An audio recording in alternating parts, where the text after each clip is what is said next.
Subscribe now and press the bell icon. Never miss an update.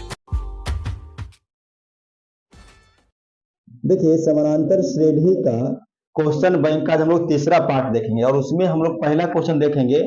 किसी समानांतर श्रेणी का 8वां पद दिया हुआ है -23, 12वां पद दिया हुआ है -39। तो ज्ञात क्या करना है? प्रथम और द्वितीय पद को निकालना। 2023 में पूछा हुआ क्वेश्चन है। देखिए, अब देखिए, मान लीजिए, ध्यान दीजिएगा यहाँ पे, माना कि एपी समानांतर श्रेणी को हम क्या लिखेंगे?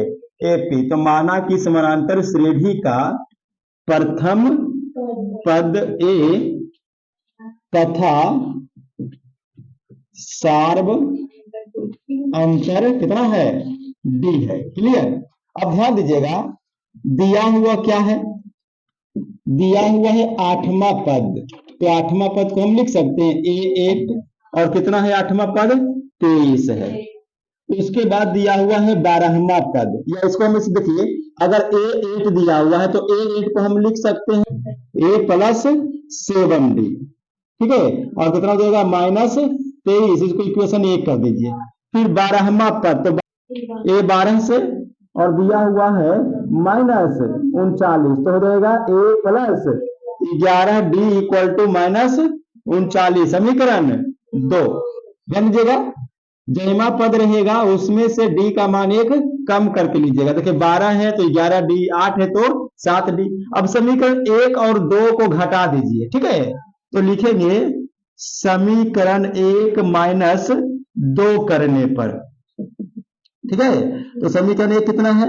A plus 7D equal to -23, और ये है A प्लस 11D और -39। अब ध्यान दीजिएगा, अगर हम माइनस करेंगे तो नीचे वाला चिन्ह बदल जाएगा। ये प्लस है तो माइनस, ये प्लस है तो माइनस, ये माइनस है तो प्लस। देखिए, प्लस ए माइनस से खत्म हो जाएगा।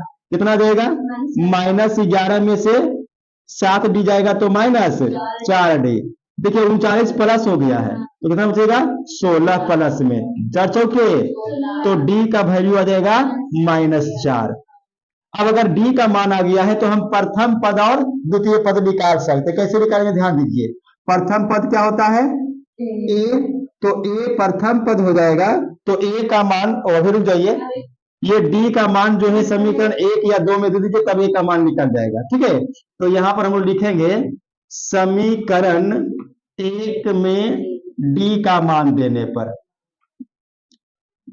ठीक है, तो समीकरण 1 देखिए कितना है? A प्लस 7D, D का मान -4 इक्वल टू -23। तो A इक्वल टू, देखिए, 28 माइनस में, और -28 इधर जाएगा तो प्लस में 28 और 23 कितना जाएगा? 5। तो ये देखिए क्या हम लोग माने थे? प्रथम पद। तो इसका मतलब है कि प्रथम पद जो है वो कितना निकलेगा? 5। अब क्या निकालना है? द्वितीय पद। तो देखिए, द्वितीय पद आप 2 तरीके से निकाल सकते हैं। जैसे यहाँ पर देखिए, 8वां पद तो A प्लस 7D, 12वां पद तो A प्लस 11D। उसी प्रकार से दूसरा पद तो A प्लस 1D। ठीक है, तो A प्लस अगर हम D करते तो ये क्या निकल जाएगा? द्वितीय पद। क्या निकल जाएगा? द्वितीय पद। या फिर फॉर्मूला से भी आप बना सकते हैं, फॉर्मूला से भी बता देंगे। तो A का मान कितना है? 5, और प्लस D का मान है -4। कितना गया? 1। तो यानी कि 5 और 1 आपका आंसर हो गया। अच्छा, देखिए, इसको आप फॉर्मूला से कैसे निकालेगा? ध्यान दीजिएगा।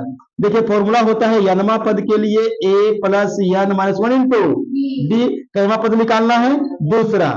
तो A का मान रख दीजिए 5, प्लस n का मान, दूसरा पद तो 2, -1, और D का मान -4। देखिए, 5 2 में से गए तो 1, और गुना 4 करेंगे तो -4। देखिए, 1 आ गया। तो फॉर्मूला से बना लीजिए, या तो फिर आप डायरेक्ट याद रखिए, जितना पद कहेगा उसमें से D का मान 1 कम करके ले लीजिए। ठीक है, ये आपका सोल्यूशन हो गया। लिख लीजिए इसको।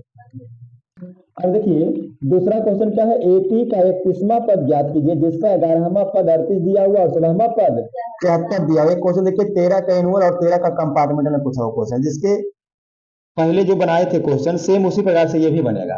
तो इसमें भी देखिए हम लोग क्या करेंगे, जैसे उसमें किए थे, तो इसमें भी क्या करेंगे? माना कि एपी का प्रथम पद कितना मानेंगे? बोलिए जल्दी से। एपी का प्रथम पद A, और सार्व अंतर कितना मानेंगे? D। सार्व अंतर D है। ठीक, अब यहां पर ध्यान दीजिएगा, 11वां पद दिया हुआ है 11वां पद को हम लोग सूचित करेंगे ए 11 और कितना दिया हुआ है 38। अगर हम इसको तोड़ेंगे तो क्या लिखेंगे ए प्लस 10d, ठीक है, कितना आ जाएगा 38 समीकरण एक। उसके बाद कितना दिया हुआ है तथा दिया हुआ है ए 16वां पद 73 दिया हुआ, ठीक। तो अब इसको क्या लिखेंगे ए प्लस 15d, ठीक है, कितना समीकरण 2। अब दोनों समीकरण को हल करके ए या डी का मान जो भी निकालना निकाल लेते हैं, ठीक है। तो दोनों समीकरण को हल करेंगे तो समीकरण एक को किस में घटा देना है 2 में घटा देना है। देखिए ए प्लस 10d 38 ए प्लस 15d 73। अब यहां से देखिए अगर माइनस करेंगे तो नीचे का चिन्ह क्या जाएगा बदल जाएगा। तो देखिए यहाँ पर माइनस, यहाँ पर माइनस, यहाँ पर, तो ये खत्म हो जाएगा। 10 में से 15 जाएगा तो -5d और -35 काट दीजिए, 7 बचे 35, माइनस भी खत्म हो जाएगा तो d निकल गया 7। अब ये वाला d का मान समीकरण 1 या 2 में रख दीजिए। समीकरण 1 में d का मान देने पर, तो अगर समीकरण 1 में हम d का मान देते हैं तो 1 देखिए यहाँ पे है, तो a प्लस 10 और d का मान 7 और 38, तो a बराबर देखिए 70 उधर करके माइनस, तो 38 माइनस 70, तो a का मान बोलिए -32, ठीक है। तो प्रथम पद निकल गया, डी निकल गया। अब जो क्वेश्चन दे रखा है कि 31वां पद ज्ञात करें वो कर लेते हैं, है ना। तो देखिए ए n पद के लिए फॉर्मूला है a plus n -1 into D. निकालना कैमा पद है 31वां पद, तो 31वां ए का मान -32 प्लस n का मान, देखिए जो यहाँ पे n है वही तो आपका पद है 31, ठीक है। तो 31 माइनस 1 और d का मान 7, तो ए 31वां पद -32 प्लस देखिए कितना आएगा 210 आएगा, ठीक है। 30 बचेगा, 7 210, तो ए 31 इक्वल टू घटा देंगे तो 178, यही देखिए 31वां पद आ जाएगा, ठीक है। देखिए समानांतर श्रेणी ज्ञात कीजिए जिसका तीसरा पद 5 दे रखा है और 7वां पद 9 दे रखा है। कितना में ये 11 में पूछा हुआ क्वेश्चन। अब ध्यान दीजिएगा, सबसे पहले समानांतर श्रेणी के लिए यानी एपी के लिए मान लीजिए कि प्रथम पद जो है कितना है, बोलिए जल्दी से, प्रथम पद ए है और सार्व अंतर जो है वो डी है, ठीक है। अब यहां से देखिएगा तीसरा पद, तो तीसरा पद को हम लोग कैसे लिखेंगे A3, ये दिया हुआ है, ठीक है जी। तो A3 इक्वल टू 5, और इसको हम कैसे तोड़ सकते हैं a प्लस 2d, कितना 5, समीकरण 1।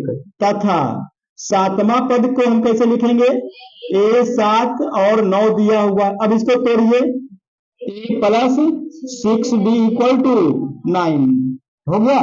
दोनों समीकरण को क्या करना है बोलो माइनस करना, तो समीकरण 1 माइनस 2 करने पर कर दीजिए a plus 2d equal to a plus 6d equal to 9, minus करेंगे तो नीचे का चिन्ह बदल जाएगा, कितना आएगा -4d, कितना आएगा -4, कितना बचेगा तो d का मान 1 बचेगा, ठीक।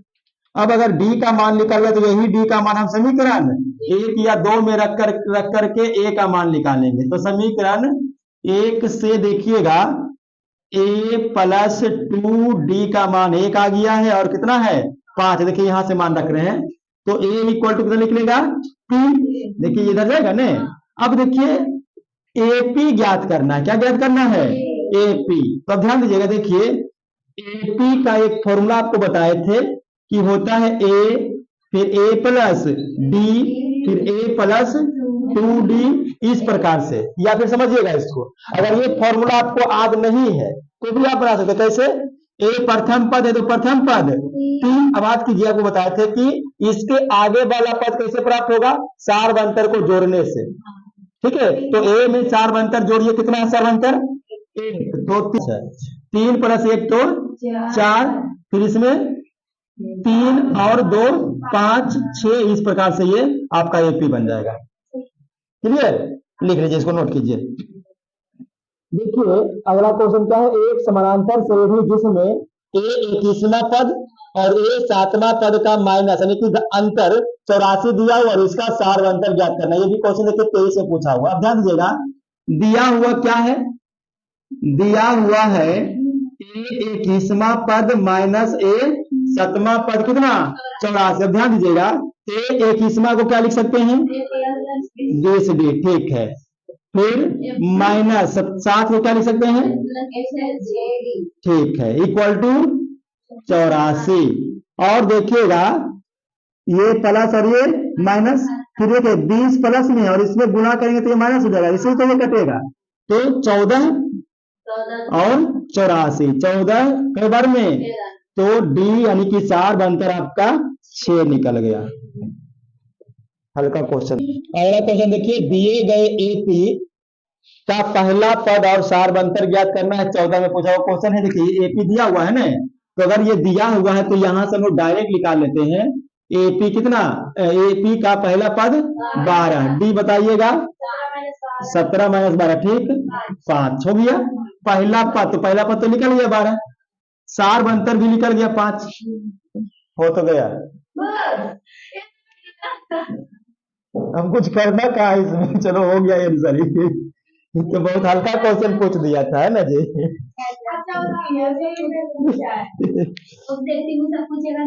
नहीं नहीं सब्जेक्ट में पूछा हुआ है, दोनों ने पूछा हुआ है। अगला क्वेश्चन देखिए, 5 प्लस 9 प्लस 13 प्लस 17 प्लस कहाँ तक 81 तक, इसका योगफल ज्ञात करने के लिए बोल रहा है, ठीक है। अब यहाँ पर ध्यान दीजिएगा, ये देखिए एपी है, क्या है, कैसे पता चलेगा, देखिए 5 है उसके बाद 9, तो कितना का अंतर है 4 का, फिर 4 का, फिर 4 का, इसका मतलब ये एपी है। अगर ये एपी है तो यहां हम कह सकते हैं कि एपी का प्रथम पद किसे सूचित करेंगे, ए से, और कितना है 5 है। उसके बाद एपी का सार बनतर निकाल लीजिएगा, सार बनतर डी, यानी कहीं से भी 2 को पकड़िए, अंतिम माइनस पहला पद। तो अगर हम ये दोनों को लेते हैं तो 9 माइनस 5 यानी कितना आएगा 4 आ जाएगा, ठीक है। और ये आपका जो है वो एनवा पद दिया हुआ है 81। अब देखिए योगफल ज्ञात करना है 81 पदों का, इसका 81 पदों का। तो यहां पर अब देखिएगा, चूंकि ए एन इक्वल टू होता है a plus n minus 1 into d, मान रख दीजिए ए एन कितना है 81, ए का मान 5 प्लस एन निकाल लीजिए -1, डी का मान 4। और देखिएगा 81, ये प्लस इधर आएगा तो माइनस, तो 81 में से 5 जाएगा तो 76। और ये देखिए 4 गुना में, तो गुना का उल्टा भाग, n -1 बचेगा, 19 चौके 76। तो देखिए n का मान कितना मिलेगा, 19 और 1 20, तो n का मान 20 आ गया। अब अगर n का मान आ गया है 20, मतलब ये जो दिया हुआ है कितना पद है 20 पद, तो 20 पद का योगफल हम ज्ञात कर सकते हैं। तो लिखेंगे, इसीलिए यस एन का फॉर्मूला पहले लिख लेते हैं, n बटा 2 into a plus n minus 1 into d, ठीक है। अब देखिएगा यस एन का मान 20, तो n का मान 20 बटा 2, ए का मान 5 प्लस n का मान 20 माइनस 1, डी का मान 4, 10 बार में कट जाएगा, तो 10 5 दूनी 10, 19 चौके 76, तो 76 और 10 और गुना, तो 860 इसका आंसर आ जाएगा। समानांतर श्रेणी दिया हुआ है, इसमें 22 पदों का योग ज्ञात करना है। 11 पूछा हुआ क्वेश्चन। अब ध्यान दीजिएगा, अगर ये एपी दिया हुआ है, ठीक है, क्या दिया हुआ है एपी, तो एपी का प्रथम पद, एपी का प्रथम पद किससे दर्शाते हैं ए से, और ए कितना होगा बोलिए 8 होगा, ठीक। 4 अंतर निकाल लीजिए, 5 आएगा 4 अंतर, तो 4 अंतर दिया जाएगा 3 माइनस 8 यानी कि -5 आएगा। देखिए गलत बोल रहे थे, नहीं 5 -5 आएगा, कितना आएगा -5। उसके बाद n कितना दिया हुआ है, 22 पद दिया हुआ है, और उसी का योग ज्ञात करना। तो देखिए ध्यान दीजिएगा, योगफल का फॉर्मूला होगा n/2 2a plus n-1 into D. बोलो हाँ कि नहीं? चलो ठीक है। यस, n का मान 22, 22/2, 2 a का मान बोलिए 8 प्लस n का मान बोलिए 22, डी का मान बोलिए -5। ठीक है, चलिए हल कीजिए इसको। यस 22 कितना आएगा, 11 बार में, चलो ठीक है, 8 दूनी 16, 8 दूनी 16। अब ध्यान दीजिएगा कितना बचेगा, 21, और 21 बचे 105, 105, और यहाँ देखिए माइनस है तो -105। अब देखिए यस 22 इक्वल टू 11 गुना, देखिए कितना आएगा घट करके, 15 में से 6 गया तो 9, और ये हो गया 9 में से गया तो 8। ठीक है, माइनस में, और इसको अगर हम गुणा करेंगे तो -979, ये आपका आंसर हो गया। देखिए समानांतर श्रेणी में 3/2, 1/2, -1/2, -3/2, इसके लिए प्रथम पद और सार अंतर ज्ञात करना। देखिए अगर ये एपी दिया हुआ है, इसका आगे वाला यही क्या है, प्रथम पद, तो प्रथम पद ए कितना हो जाएगा, 3/2। उसके बाद क्या निकालना है, सार अंतर। देखिए सार अंतर निकालने का तरीका क्या है, कहीं से भी 2 पद लीजिए, आगे वाला में पीछे वाला में से आगे को माइनस कीजिए, यानी कि 1/2 में माइनस 3/2, तो एलसीएम लेंगे 2, कितना आएगा 1 -3, यानी कि -2/2, यानी कि -1, तो सार अंतर -1 और प्रथम पद 3/2, ये हो गया। ठीक है, चलो देखिए दिए गए एपी में प्रथम पद और सार अंतर का रहा, ये भी क्वेश्चन 14 में। ठीक है, तो ये भी हल्का ही क्वेश्चन। देखिए एपी का प्रथम पद ध्यान दीजिएगा, प्रथम पद ए कितना हो जाएगा बोलिएगा तो 3, ये तो मौखिक ही बन जाएगा, फिर सार अंतर बोलिएगा 10 हो जाएगा। ठीक है, तो ये तो इजी क्वेश्चन है। ठीक है, खत्म हो गया।